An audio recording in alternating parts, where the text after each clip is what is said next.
powered by Riverside FM. Man, the Minnesota Vikings are kind of in a quandary, so I wanted to get on here and talk about it. Two different areas. You know, you can look at the backup quarterback situation, whether or not you feel like Sam Howell is a number two, and then you look at the wide receiver room. That thing is all over the place. But before we get started, please hit that like and subscribe button. Just takes a second to hit that like and subscribe button. Continue to help me pump out the content that I want to continue to pump out to you guys. Now, I look at the wide receiver room, man, and I said it after the first joint practice. I had an opportunity to be at practice, have an up-close version of the perspective in terms of that practice. I had an opportunity to hear what the coaches were saying, things that they were teaching. I had an opportunity to focus downfield on some of those routes, and then I came on that same day and I said, man, the one thing that stands out to me is that the Minnesota Vikings wide receivers cannot separate. And this is completely different. Please don't get me wrong. This is completely different than talent. Like the Ty Feltons of the world, those guys have talent. The Silas Bowdens of the world, they have talent. But as you guys know that have been following pro football for as long as you've been following pro football, man, there are elite wide receivers that can step on the field day one and produce. You know, AKA Randy Moss, when he came in, he was an already developed product with superior talent. And so when you look at the Minnesota Vikings wide receivers room, other than Justin Jefferson, Jordan Addison, who's going to be out with his suspension, like there is not that superior talent that can step on the field day one and do some things. So it's about their development. So where they are in their development, they're just not ready. And that's not an indictment on the players. They're just not ready to step out there Monday night versus the Chicago Bears. Now, Speedy Nailor, I put in another category because he's been here for a while, knows the system. He's not a rookie. He's a little bit farther along in his development. But now we got the injury. And it has been my one critique of Speedy Nailor. I actually think he's a decent number three. He is your prototypical pure slot guy. But Jalen Nailor is not a number two. And I think sometimes people can overshoot the moon. I think if you were to ask him, he would want to be a number two. But sometimes you are where you are. And I think he could be a really good slot receiver in this league, no matter what team he played for, if he just lived there. If he just lived in the slot, he could be a really, really good wide receiver. But because of the situation with the Minnesota Vikings and Jordan Addison, obviously for at least the first three games, he would have had to have played a lot of wide receiver too. And that's a big difference in terms of who's going to guarding you, the routes that you're going to want run, playing a little bit of outside at the wide receiver spot. I just don't think that's his bag. But now he's coming in with this hand injury. And here's what I don't like about this hand injury, because I know KOC pretty well in terms of how he puts stuff out there to be analyzed. Because he's a little bit hesitant to exactly say what's going on or put like a timeline on it, that leads me to believe that Jalen Nailor is going to be out, at least questionable, for the first game. And that is dire. That is dire. You know, even if he plays, but leading up to that, even if he's questionable, that is dire. Remember, they had him in practice put on a red jersey. That is usually reserved for quarterbacks. That just tells me that they didn't want any contact going on with Jalen Nailor. And even after they evaluated that, he's still not ready to go, or there doesn't seem to be a short-term solution to the problem or short-term fix, or that he's going to be back anytime soon. So you can speculate that Jalen Nailor is probably going to be out for at least the Chicago Bears game. And look, man, I'm going to say this about Jalen Nailor, because this is his credit report when it comes to the Minnesota Vikings, or his resume, whatever analogy you want to put on it, man. Jalen Nailor, he is not reliable in terms of his health. So with all that being said, man, Jordan Addison being out for 3 days, I think a lot of football analysts, guys that have coached the sport, played the sport, football aficionados, they tell me that the one adjustment that the Minnesota Vikings are going to make is going with two tight ends. Two tight ends, two wide receivers, running game, different formations they can utilize to help alleviate the pressure of not being super healthy in the wide receiver room. My common sense tells me that if you become predictable in the NFL, you are going to have issues. So in terms of the 12 personnel and all that stuff, all the jargon that people are throwing out there that the Minnesota Vikings can do, I think that is going to help you. I don't think that's a hindrance. But here's what I'm going to say about the situation. That makes you more predictable in terms of when you line up and when you play other teams. The ability to have a TJ Hockenson, a Jordan Addison, a Jalen Nailor, a Justin Jefferson, those guys and all the tools at your disposal is number one, you got a brain behind the operation in KOC, but you are less predictable. That is what's going to make the Minnesota Vikings good. And then you have that running game in the backfield along with that revamped offensive line. That is what makes the Minnesota Vikings good. You start trying to go a certain personnel for the majority of the game, you're going to have issues, especially when you're lessening skill positions. Like I love Oliver, tight end number 2 behind TJ Hockenson. I think he's an underrated pass catcher. I just don't want to rely on him to be a focal point of the passing game, if that makes sense. TJ Hockenson, we are glad that he is back in the fold, that his injury that he had early in training camp wasn't anything too devastating in terms of TJ Hockenson, so he's going to be a part of the passing game, but he has had his issues as well when he's healthy, catching the ball. So this is a dire straight thing, man. And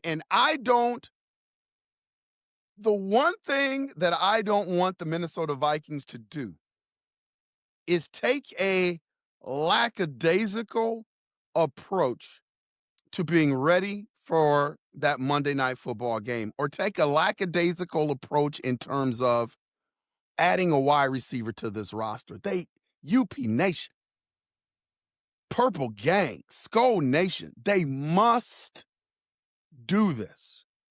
They must do this. I keep hearing all the excuses about why we shouldn't bring in an Amari Cooper and why we shouldn't go after Adam Thielen. Now, listen, with the Adam Thielen thing, I do support not giving up assets. I'm tired of giving up assets. I'm tired of it. I'm tired of the Minnesota Vikings being depleted when it comes to draft time, and that's what you would have to do to go and get an Adam Thielen. I don't care if it is a late round pick. You're not going to get Adam Thielen for free, and I don't see the Carolina Panthers cutting Adam Thielen. I just don't see that. Maybe it'll happen. I could be wrong. I hope I'm wrong. Be a no-brainer. I just don't see that happening before the season starts. So I keep hearing excuses, and I don't think people are thinking this through. When people are like, I think we can stay pat, we'll be all right. We can go to 12 personnel and we can do all this stuff. Man, I have said it before, and I'll say it again. Starts are everything. In every sport, especially, let's just take college football. When you look at college football, now, some of the best teams in the league in college football, they try to schedule a couple of cupcakes to start. Why would you do that? And some teams, it has hurt now since they have the college football playoffs, because your strength of schedule is everything. So now you've got to, at least in your first 3 to 4 games, you've got to schedule somebody, or it's going to come back to haunt you. But for the most part, when you look at the landscape of college football, they want to schedule 3 or 4 cupcakes. Why? Because the start is so important. It's so important. If you don't think the Minnesota Vikings start to this season will set the tone for the rest of the season, you are absolutely incorrect, especially when it comes to J.J. McCarthy. UP Nation, Purple Gang Skull Nation, you guys sit through the hate of J.J. McCarthy every day, whether it's Colin, whether it's Diana Rossini, whoever it is. You felt and you've heard the hate, right? You felt and you've heard the hate from J.J. McCarthy. So we can't, the Minnesota Vikings can't, KOC can't, Kwesi Adofo-Mensah can't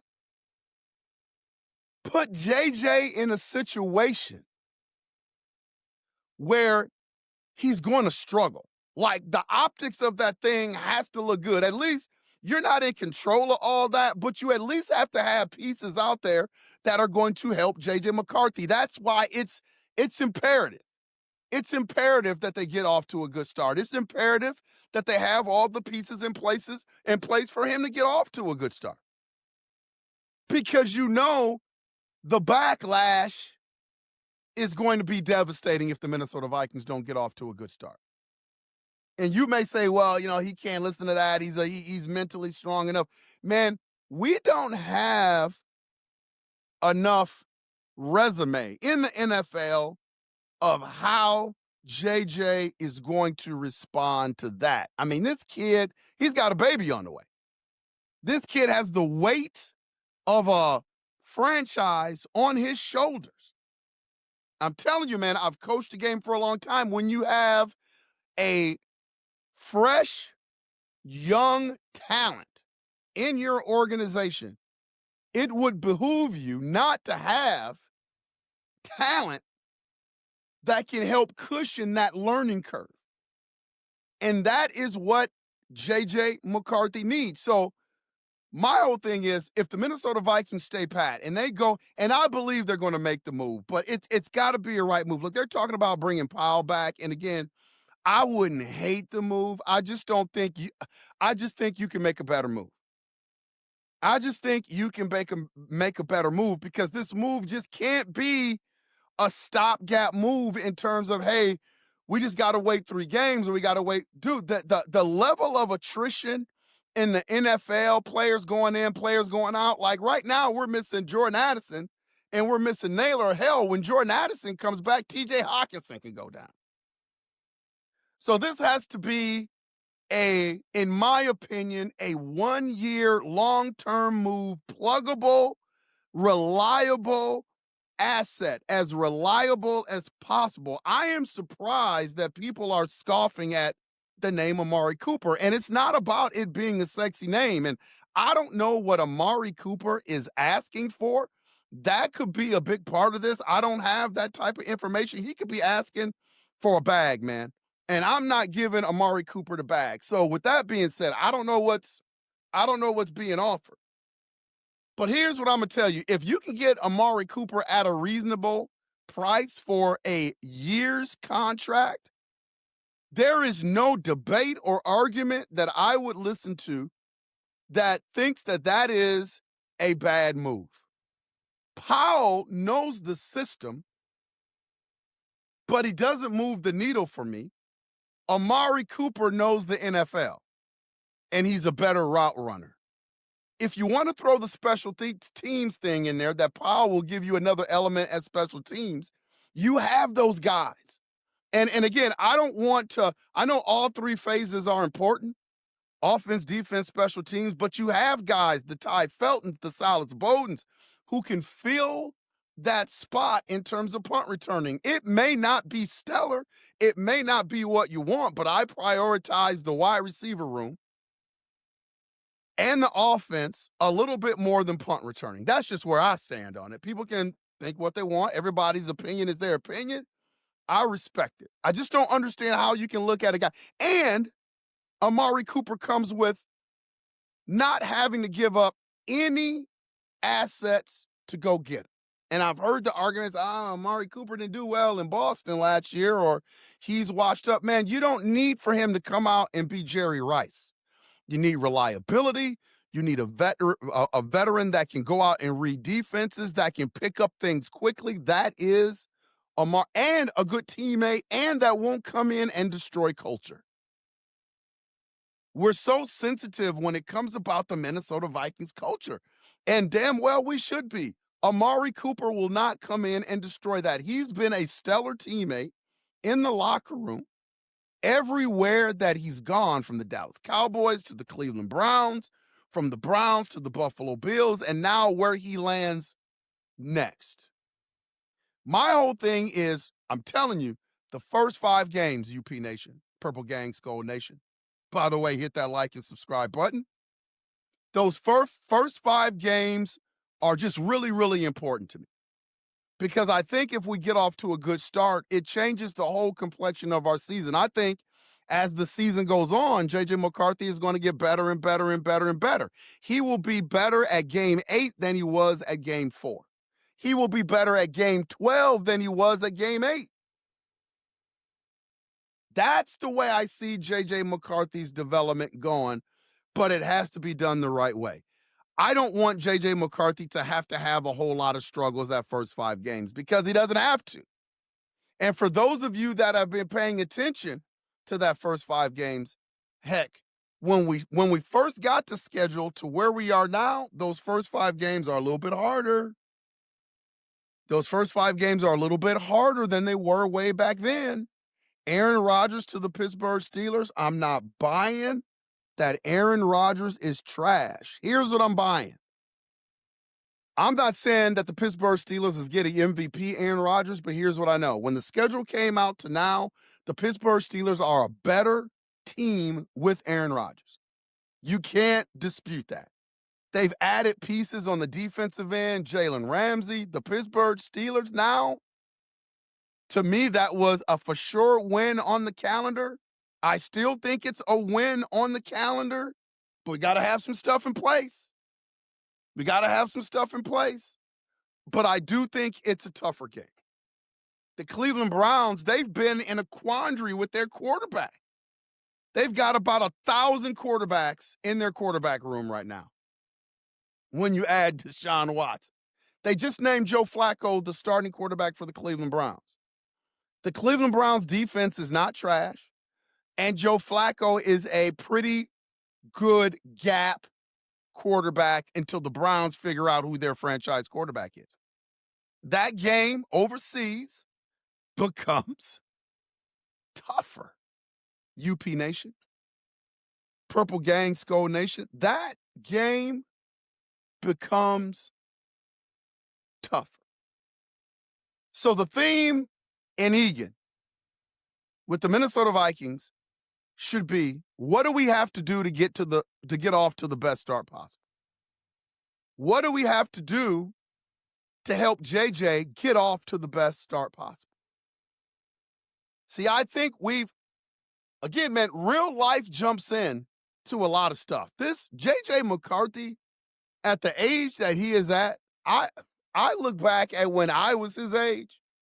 Man, to have a professional franchise on your shoulders is a real thing. To have a baby on the way, being a new dad, that's a real thing. And so what you don't need is struggles in your professional life and everything being on social media, everything being on X and Instagram and all this stuff that you are struggling. It is, professional athletes play a good game. We don't pay attention to that stuff. Yes, you do. Yes, you do.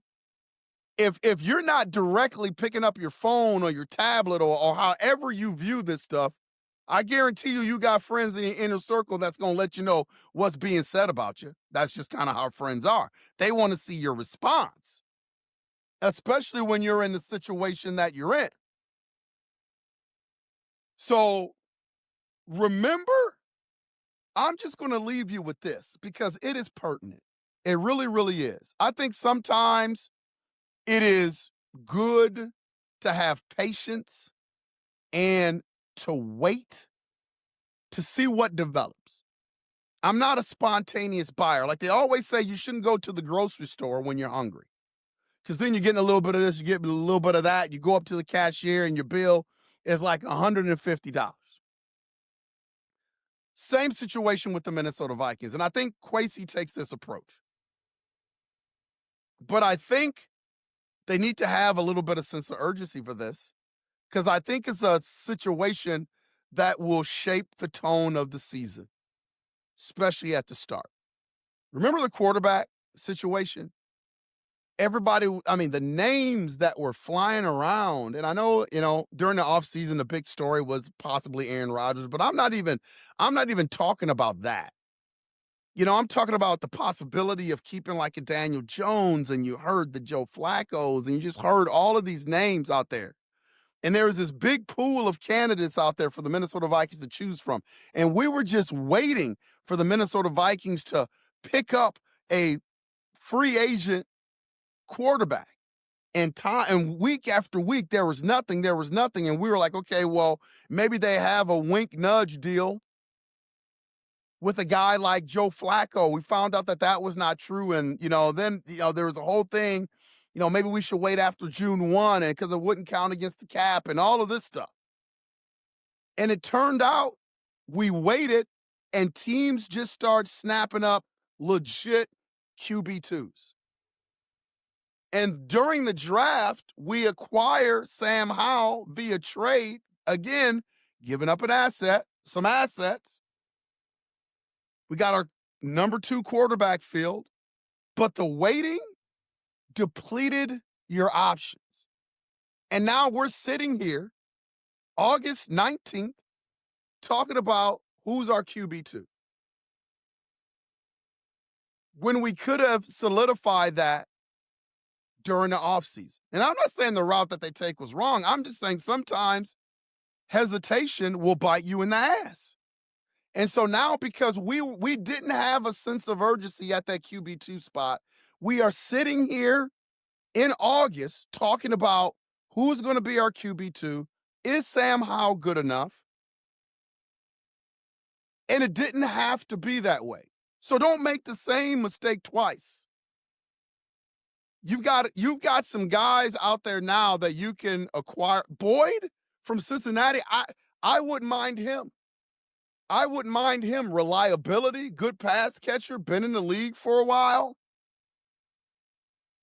I just think the Minnesota Vikings, when it comes to the wide receiver spot, need to look at the way they handled the quarterback situation and waiting. And now the quandary that you are in at the QB2 position is concerning. Like, I don't think it's dire. Like, I'm not out on Sam Howell. I just know that you traded an asset for a guy right now on August 19th that you're not quite sure about.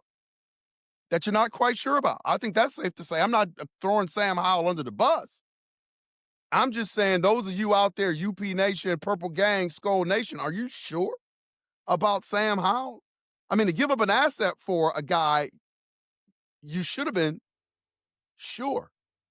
And hell, it very well may be Sam Howell, be the QB2. I'm just saying right now today, I don't think anybody is sure about Sam Howell. So, man, my whole point to this is I just want J.J. McCarthy, the first 5 games. First 5 games. UP Nation, I don't want to be sitting here long-faced when we're struggling on the offensive side of the ball because we didn't make a move or we didn't add depth to that wide receiver room, and we're relying on guys that are talented but not quite ready. The Rondale Moore injury hurt us more than you could ever know, because then it put a whole lot of weight in terms of reliability on Nailor. And we all know that he hasn't been reliable health-wise. So it is paramount.